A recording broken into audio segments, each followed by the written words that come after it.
विजय। कृपा कर हमारे चैनल जंगल सफारी को सब्सक्राइब जरूर करें। धन्यवाद। शहजादा मसरूर की शादी मलका मखमोर से हुई और दोनों आराम से जिंदगी बसर करने लगे। मसरूर ढोर चराता, खेत जोतता, मखमोर खाना पकाती और चरखा चलाती।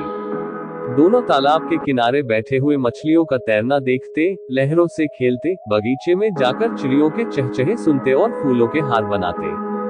न कोई फिक्र थी, न कोई चिंता थी। लेकिन बहुत दिन न गुजरने पाए थे उनके जीवन में एक परिवर्तन आया। दरबार के सदस्यों में बुलहवस खां नाम का एक फसादी आदमी था। शाह मसरूर ने उसे नजर बंद कर रखा था।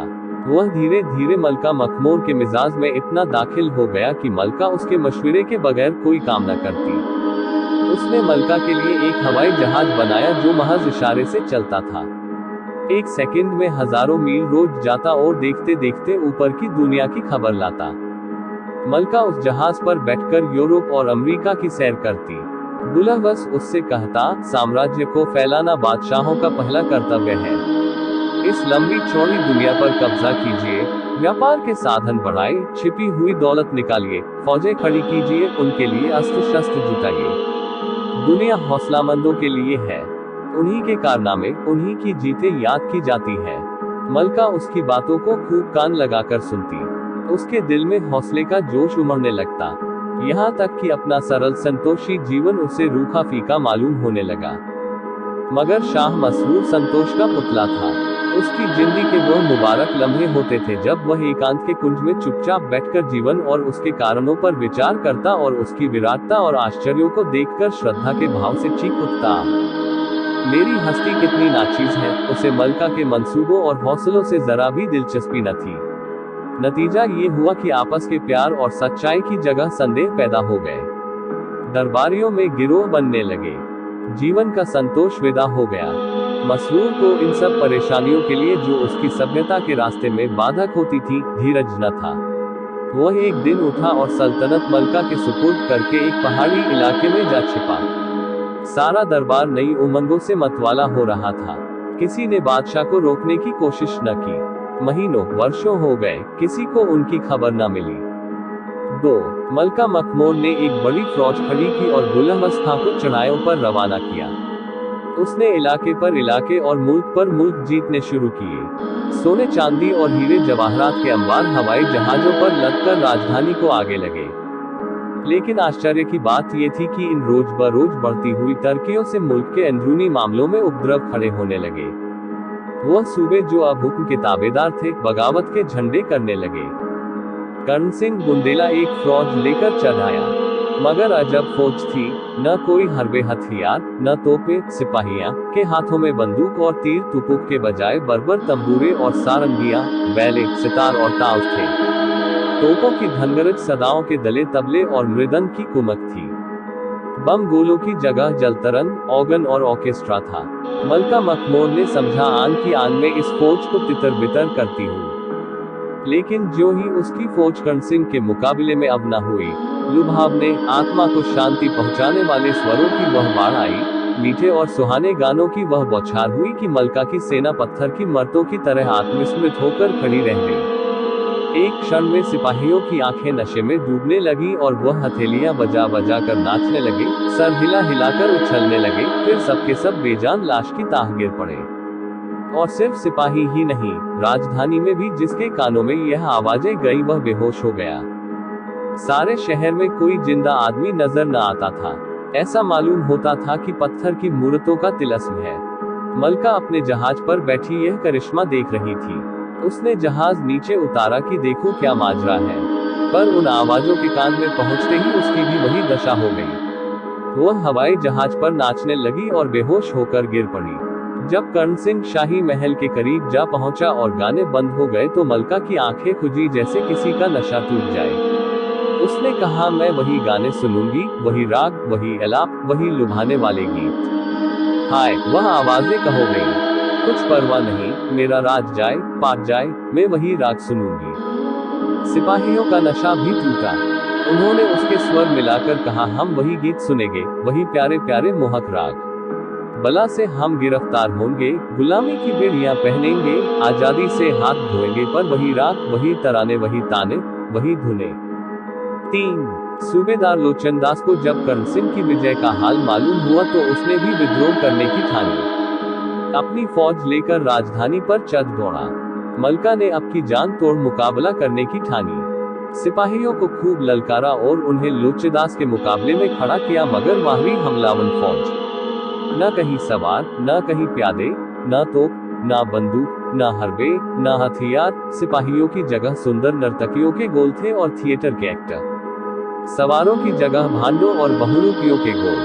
मोर्चों की जगह तीतर और बटेरों के जोड़ छूटे हुए थे तो बंदूक की जगह सकस और बाइस्कोप के खेमे पड़े थे।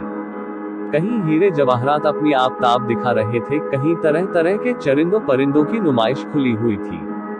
मैदान के एक हिस्से में धरती की अजीब अजीब चीजें, झरने और बर्फिस्तानी चोटियां और बर्फ के पहाड़, पेरिस का बाजार, लंदन का एक्सचेंज या स्टन की मंडियां, अफ्रीका के जंगल, सहारा के रेगिस्तान, जापान की गुलकारियां, चीन के दरियाई शहर, दक्षिण अमेरिका के आदमखोर, काफ की परियां, लेपलैंड के सुमुरपोश इंसान और ऐसे सैकड़ों विचित्र आकर्षक दृश्य चलते फिरते दिखाई पड़ते थे।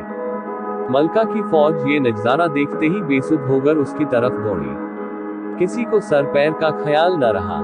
लोगों ने बंदूकें फेंक दी, तलवारें और किररें उतार फेंकी और बेतहाशा इन दृश्यों के चारों तरफ जमा हो गए। कोई नाचने वालियों की मीठी अदाओं और नाजुक चलन पर दिल दे बैठा, कोई थिएटर के तमाशों पर रीझा। कुछ लोग तीतरों और बटेरों के जोड़ देखने लगे और सब के सब चित्र लिखित से मंत्रमुग्ध खड़े रह गए। मलका अपने हवाई जहाज पर बैठी कभी थिएटर की तरफ जाती, कभी सकस की तरफ दौड़ती, यहाँ तक कि वह भी बेहोश हो गई। लोचनदास जब विजय करता हुआ शाही महल में दाखिल हो गया तो मलका की आंखें खुली। उसने कहा, हाय, वह तमाशे कहाँ गए, वह सुंदर सुंदर दृश्य, वह लुभावने दृश्य कहाँ गायब हो गए। मेरा राज जाए, पाट जाए, लेकिन मैं ये सैर जरूर देखूंगी। मुझे आज मालूम हुआ कि जिंदगी में क्या क्या मजे हैं। सिपाही भी जागे। उन्होंने एक स्वर से कहा, हम वही सैर और तमाशे देखेंगे, हमें लड़ाई भिड़ाई से कुछ मतलब नहीं, हमको आजादी की परवाह नहीं, हम गुलाम होकर रहेंगे, पैरों में बेड़ियां पहनेंगे, पर इन दिलफरेबियों के बगैर नहीं रह सकेंगे। 4 मलका मखमूर को अपनी सल्तनत का ये हाल देखकर बहुत दुख होता। वह सोचती, क्या इसी तरह सारा देश मेरे हाथ से निकल जाएगा। अगर शाह मसरूर ने यो किनारा न कर लिया होता तो सल्तनत की यह हालत कभी न होती। क्या उन्हें ये कैफियतें मालूम न होंगी। यहाँ से दम दम की खबरें उनके पास आ जाती हैं, मगर जरा भी जुम्बिश नहीं करते। कितने बेरहम हैं। खैर, जो कुछ सर पर आएगी सह लूंगी, पर उनकी मिन्नत न करूंगी। लेकिन जब वह उन आकर्षक गानों को सुनती और दूसरों को देखती तो ये दुखदायी विचार भूल जाते, उसे अपनी जिंदगी बहुत आनंद की मालूम होती। बुलहवस खां ने लिखा, मैं दुश्मनों से घिर गया हूँ। नफरत अली और कीन खां और ज्वाला सिंह ने चारों तरफ से हमला शुरू कर दिया है। तब तक और कुमक न आए, मैं मजबूर हूँ। पर मलका की फौज ये सैर और गाने छोड़कर जाने पर राजी न होती थी। इतने में 2 सूबेदारों ने फिर बगावत की। मिर्जा शमीम और रसराज सिंह दोनों एक होकर राजधानी पर चले। मलका की फौज में अब न लज्जा थी न वीरता, गाने बजाने और सैर तमाशे ने उन्हें आरा मतलब बना दिया था। बड़ी बड़ी मुश्किलों से सज सजाकर मैदान में निकले। दुश्मन की फौज इंतजार करती खड़ी थी, लेकिन न किसी के पास तलवार थी, न बंदूक। सिपाहियों के हाथों में फूलों के गुलदस्ते थे, किसी के हाथ में इत्र की शीशियां, किसी के हाथ में गुलाब के फव्वार, कहीं लवेंडर की बोतलें, कहीं मुश्क वगैरह की बहार। सारा मैदान अता की दुकान बना हुआ था। दूसरी तरफ रसराज की सेना थी। उन सिपाहियों के हाथों में सोने के तख्त थे, जरबफ्त के खनपेशों से ढके हुए। किसी में बर्फी और मलाई थी, किसी में कोरमे और कबाब, किसी में खुबानी और अंगूर। कहीं कश्मीर की नेमतें सजी हुई थी, कहीं इटली की चटनियों की बहार थी और कहीं पुर्तगाल और फ्रांस की शराबें शीशियों में महक रही थी। मलका की फौज ये संजीवनी सुगंध सूंघते ही मतवाली हो गई। लोगों ने हथियार फेंक दिए और इन स्वादिष्ट पदार्थों की ओर दौड़े। कोई हलूमे पर गिरा और कोई मलाई पर टूटा, किसी ने कोरमे और कबाब पर हाथ बढ़ाए, कोई खुबानी और अंगूर चखने लगा, कोई कश्मीरी मुरब्बों पर लपका। सारी फौज भिखमंगों की तरह हाथ फैलाई यह नेमतें मांगती थी और बेहद चाव से खाती थी। एक एक कौर के लिए, एक चमचा फिरनी के लिए, शराब के एक प्याले के लिए खुशामदे करते थे, नाके रगड़ते थे, सिगदे करते थे। यहाँ तक कि सारी फौज पर एक नशा छा गया, बेदम होकर गिर पड़ी। मलका भी इटली के मरब्बों के सामने दामन फैला फैला कर मिन्नतें करती और कहती थी कि सिर्फ एक लुकमा और एक प्याला दो और मेरा राज लो, पाट लो, मेरा सब कुछ ले लो, लेकिन मुझे जी भर खा पी लेने दो। यहाँ तक कि वह भी बेहोश होकर गिर पड़ी। 5. मलका की हालत बेहद दर्दनाक थी। उसकी सल्तनत का एक छोटा सा हिस्सा दुश्मनों के हाथ से बचा था। उसे एक दम के लिए भी इस गुलामी से नजात न मिलती कि कर्ण सिंह के दरबार में हाजिर होती, कभी मिर्जा शमीम की खुशामद करती, इसके बगैर उसे चैन न आता। हाँ, जब कभी इस मुसाहिबी और जिल्लत से उसकी तबीयत थक जाती तो वह अकेले बैठकर घंटों रोती और चाहती कि जाकर शाह मसरूर को मना लाऊं। उसे यकीन था कि उनके आते ही बागी काफूर हो जाएंगे, पर एक ही क्षण में उसकी तबीयत बदल जाती। उसे अब किसी हालत पर चैन आता था। अभी तक बुलहवस खां स्वामी भक्ति में फर्क न आया था, लेकिन जब उसने सल्तनत की यह कमजोरी देखी तो वह भी बगावत कर बैठा। उसकी आजमाई हुई फौज के मुकाबले में मलका की फौज क्या ठहरती, पहले ही हमले में कदम उखड़ गए। मलका खुद गिरफ्तार हो गई। बुलहवस खां ने उसे एक तिलिस्माती कैदखाने में बंद कर दिया। सेवक वे स्वामी बंद बैठा। ये कैदखाना इतना लंबा चौड़ा था कि कैदी कितना ही भागने की कोशिश करे, उसकी चहारदीवारी से बाहर नहीं निकल सकता था। वहाँ संतरी और पहरेदार न थे, लेकिन वहाँ की हवा में एक खिंचाव था। मलका के पैरों में न बेड़ियां थी, न हाथों में हथकड़ियां, लेकिन शरीर का अंग प्रत्यंग तारों से बंधा हुआ था। वह अपनी इच्छा से हिल भी न सकती थी। वह अब दिन के दिन बैठी हुई जमीन पर मिट्टी के घरौंदे बनाया करती और समझती यह महल है। तरह तरह के स्वांग भरती और समझती दुनिया मुझे देखकर लट्टू हो जाती है। पत्थर टुकड़ों से अपना शरीर गूंथ लेती और समझती कि अभूरे भी मेरे सामने मात है। वह दरख्तों से पूछती, मैं कितनी खूबसूरत हूँ। शाखों पर बैठी चिड़ियों से पूछती, हीरे जवाहरात का ऐसा गुलबंद तुमने देखा है। मिट्टी की ठीकरों का अंबार लगाती और आसमान से पूछती, इतनी दौलत तुमने देखी है। मालूम नहीं इस हालत में कितने दिन गुजर गए। मिर्जा शमीम, लाचिनदास वगैरह हरदम उसे घेरे रहते थे। शायद वह उससे डरते थे, ऐसा ना हो ये शाह मसरूर को कोई संदेशा भेज दे। कैद में भी उस पर भरोसा न था। यहाँ तक कि मलका की तबीयत इस कैद से बेजार हो गई। वह निकल भागने की तदबीरें सोचने लगी। इसी हालत में एक दिन मलका बैठी सोच रही थी, मैं क्या हो गई। जो मेरे इशारों के गुलाम थे वह अब मेरे मालिक हैं। मुझे जिस कल चाहते हैं बिठाते हैं, जहां चाहते हैं घुमाते हैं। अफसोस मैंने शाह मसरूर का कहना न माना, यह उसी की सजा है। काश एक बार मुझे किसी तरह इस कैद से छुटकारा मिल जाता तो मैं चलकर उनके पैरों पर सिर रख देती और कहती, लोरी की खता माफ कीजिए। मैं खून के आंसू रोती और उन्हें मना लाती और फिर कभी उनके हुक्म से इनकार न करती। मैंने इस नमकहराम बुलहवस खां की बातों में पढ़कर उन्हें निर्वासित कर दिया। मेरी अक्ल कहाँ चली गई थी। ये सोचते सोचते मलका रोने लगी कि यकायक उसने देखा, सामने एक खिले हुए मुखड़े वाला गंभीर पुरुष सादा कपड़े खड़ा है।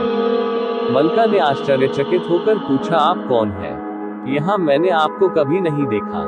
पुरुष, हाँ, इस कैदखाने में मैं बहुत कम आता हूँ। मेरा काम है कि जब कैदियों की तबीयत यहाँ से बेजार हो तो उन्हें यहाँ से निकलने में मदद दूं। मलका, आपका नाम? पुरुष, संतोख हसन। मलमा, आप मुझे इस कैद से छुटकारा दिला सकते हैं? संतोख, हाँ, मेरा तो काम ही यह है, लेकिन मेरी हिदायतों पर चलना पड़ेगा। मलका, मैं आपके हुक्म से जौ भर भी इधर उधर न करूंगी। खुदा के लिए मुझे यहाँ से जल्द ले चलिए। मैं मरते दम तक आपकी शुक्रगुजार रहूंगी। संतोख, आप कहाँ चलना चाहती हैं? मलका, मैं शाह मसरूर के पास जाना चाहती हूँ। आपको मालूम है वह आजकल कहाँ है? संतोख, हाँ, मालूम है, मैं उनका नौकर हूँ। उन्हीं की तरफ से मैं इस काम पर तैनात हूँ। मलका, तो खुदा के वास्ते मुझे जल्द ले चलिए। मुझे अब यहाँ एक घड़ी रहना जी पर भारी हो रहा है।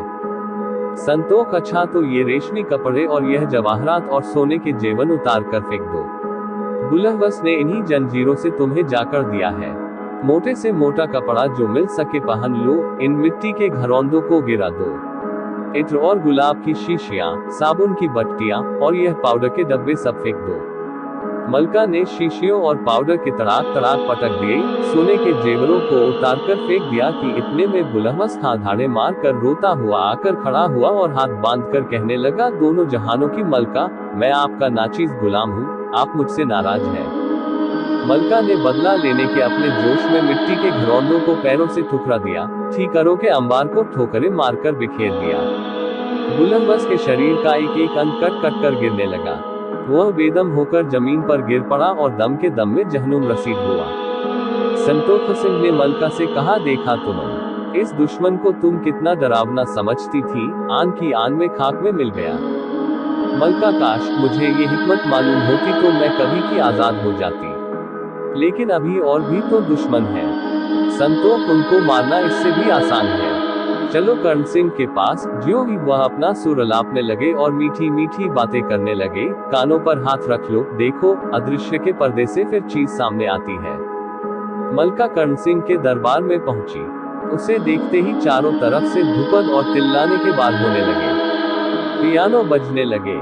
मलका ने दोनों कान बंद कर लिए। कर्ण सिंह के दरबार में आग का शोला उठने लगा, सारे दरबारी जलने लगे। कर्ण सिंह दौड़ा हुआ आया और बड़े विनय पूर्वक मलका के पैरों पर गिरकर बोला, हुजूर, अपने इस हमेशा के गुलाम पर रहम करें।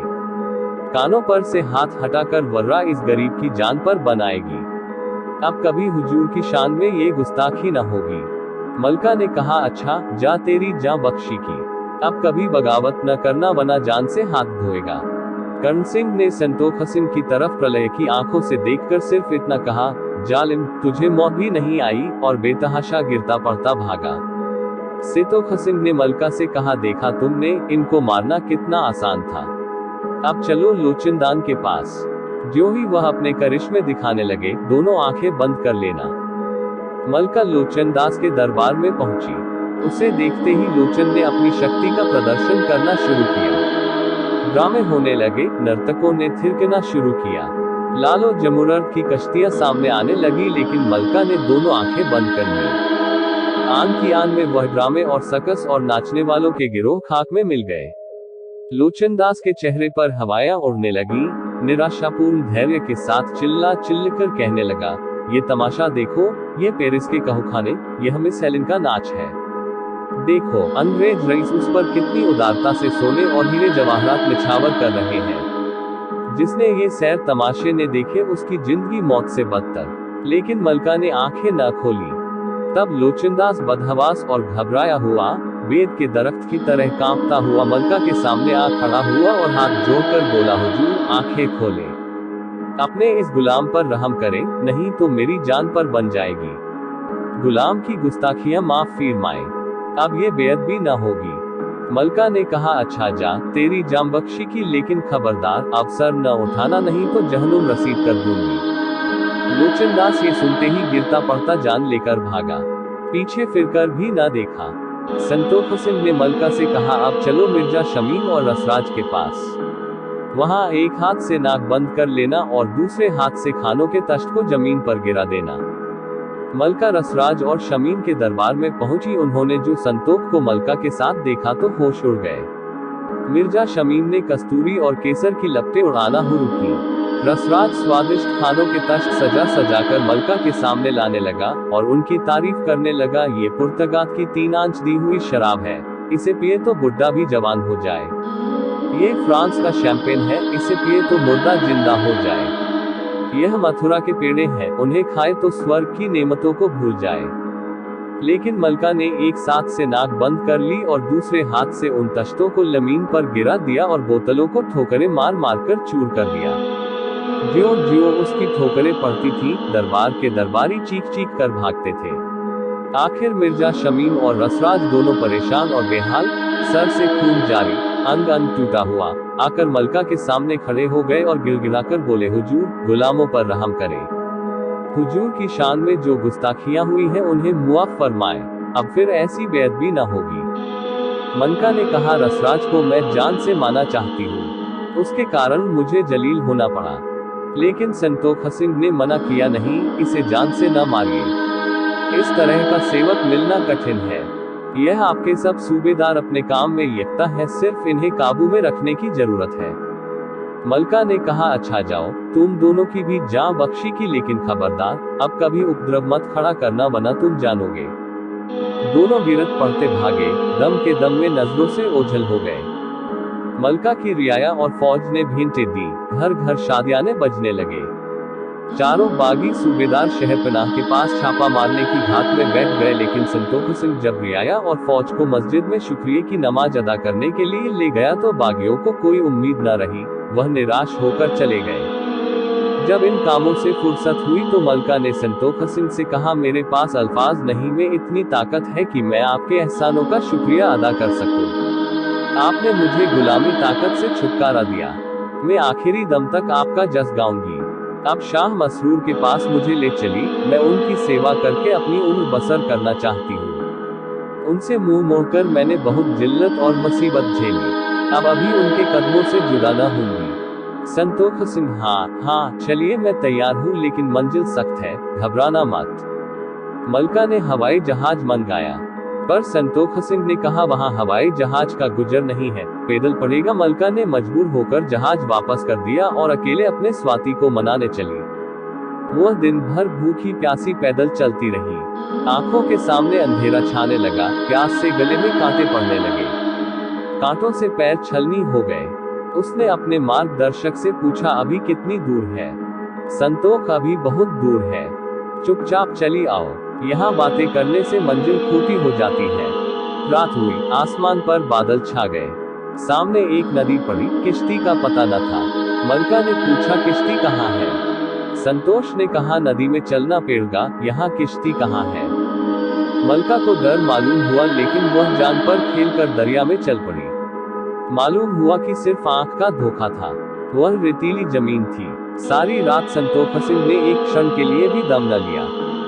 जब भोर का तारा निकल आया तो मलका ने रोकर कहा, अभी कितनी दूर है, मैं तो मरी जाती हूँ। संतोख सिंह ने जवाब दिया, चुपचाप चली आओ। मलका ने हिम्मत करके फिर कदम बढ़ाए। उसने पक्का इरादा कर लिया था कि रास्ते में मर ही क्यों न जाऊं, पर नाकाम न लौटूंगी।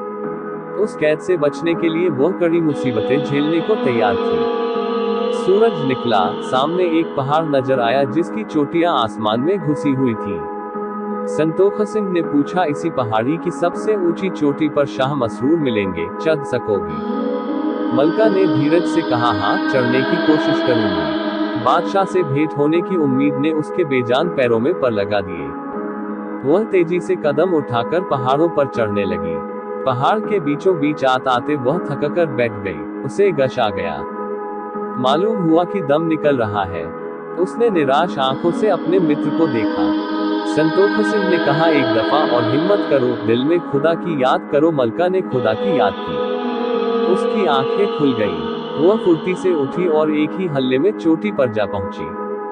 उसने एक ठंडी सांस ली। वहां शुद्ध हवा में सांस लेते ही मलका के शरीर में एक नई जिंदगी का अनुभव हुआ। उसका चेहरा दमकने लगा, ऐसा मालूम होने लगा कि मैं चाहूं तो हवा में उड़ सकती हूँ। उसने खुश होकर संतोख सिंह तरफ देखा और आश्चर्य के सागर में डूब गई। शरीर वही था, पर चेहरा शाह मसरूर का था। मलका ने फिर उसकी तरफ अचरज की आंखों से देखा। संतोख सिंह के शरीर पर से एक बादल का पर्दा हट गया और मलका को वहां शाह मशहूर बड़े नजर आए। वही हल्का नीला कुर्ता, वही गेरुए रंग की तरह। उनके मुखमंडल से तेज की कांति बरस रही थी, माथा तारों की तरह चमक रहा था। मलका उनके पैरों पर गिर पड़ी।